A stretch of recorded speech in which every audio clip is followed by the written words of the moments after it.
Bien-aimés de Dieu, la paix soit avec vous. Nous célébrons aujourd'hui, 11 février, le 6e dimanche du temps ordinaire de l'année B. C'est également la journée mondiale du malade. Et nous voyons effectivement qu'en Jésus, nous avons le médecin par excellence.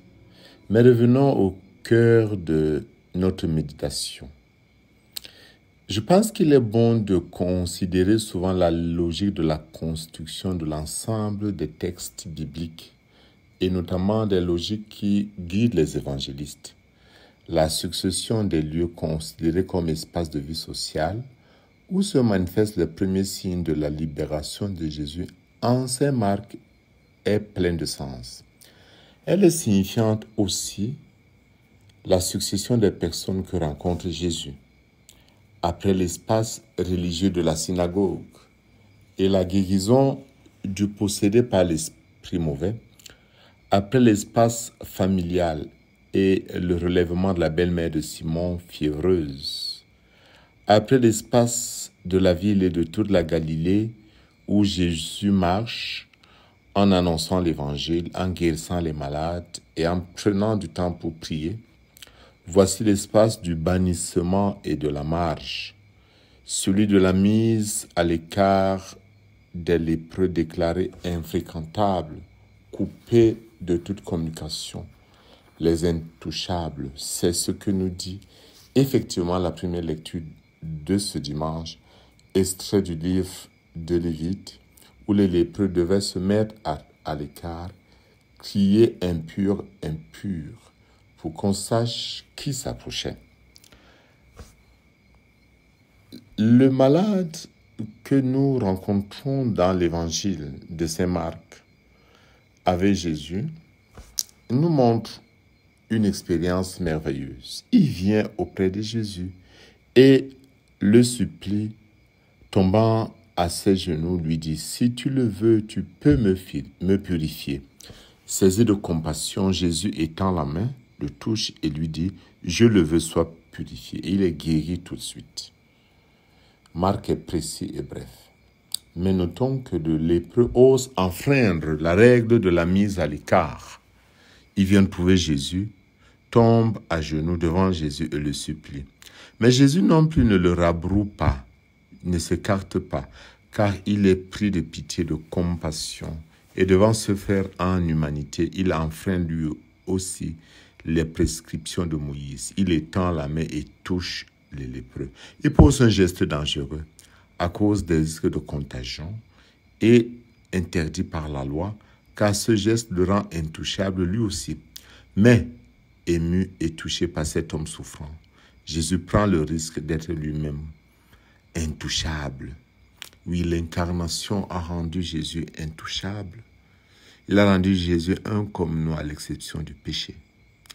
Au temps de Jésus, on pensait que la maladie était toujours la conséquence du péché. C'est ce que nous appelions déjà dimanche passé, la logique de la rétribution. Quand Jésus touche l'intouchable et le transforme, il va également au-delà d'une autre chose, parce qu'on considérait à cette époque que l'âme étant le miroir, que le corps étant le miroir de l'âme, la maladie ne pouvait être que la preuve du péché. Nous le voyons clairement dans le cas de Myriam qui se rebelle contre Moïse, ainsi que dans le cas de Job qui, malgré qu'il n'est pas pécheur, ses amis et même sa femme le convainquent qu'il doit avouer son péché pour être guéri.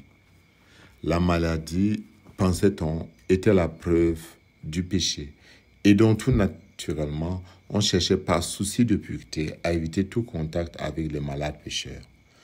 Le lépreux n'aurait donc jamais dû oser approcher Jésus et Jésus non plus n'aurait jamais dû toucher le lépreux.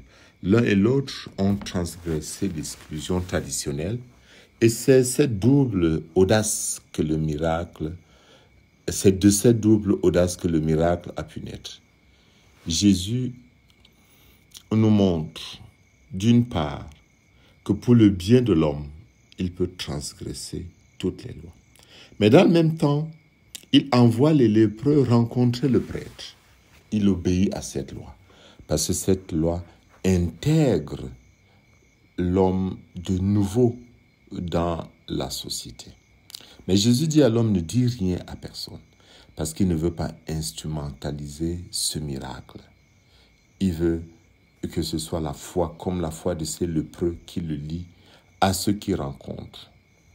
Mais le lépreux, tout au contraire, va pour proclamer la gloire de Dieu, comme la belle-mère de Simon qui s'est mise à servir après sa guérison.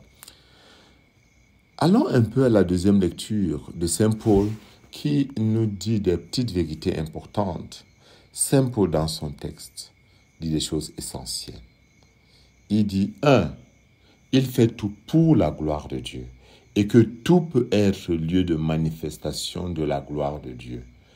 Manger, boire ou toute autre action sont également des lieux où Dieu se manifeste.